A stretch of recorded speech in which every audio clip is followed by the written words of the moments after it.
eno topiki yange bakulu mpulira byansobedde mbitya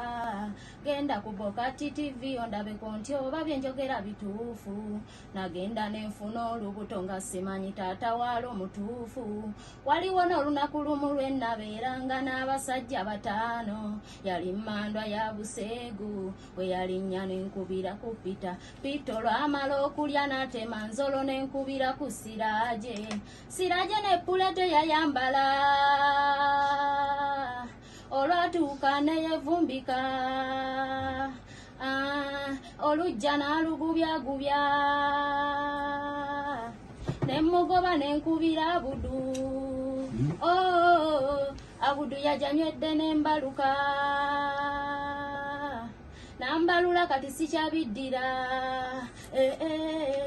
nze ngamba omwana wa Abudu tubyogere muba wa mwanje ono Abudu yasembayo okulya nze mpulira gwe nekakasa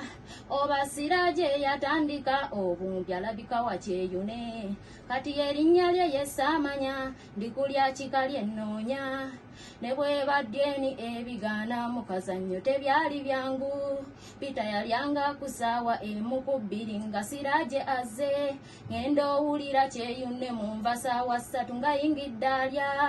kagwamu 6 baalo Abudu nga kifundikidde nebinsobera omutuufu yaani olugendo terwali lwangu afaananamu Siraaje amatu n'enjala za Abudu ndaba ze zimu n'amayuga yinaga kyeyune n'obutafaali bwe bumu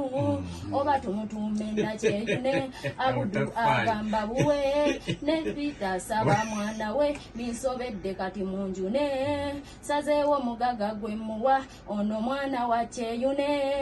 nze ngamba omwana wa Abudu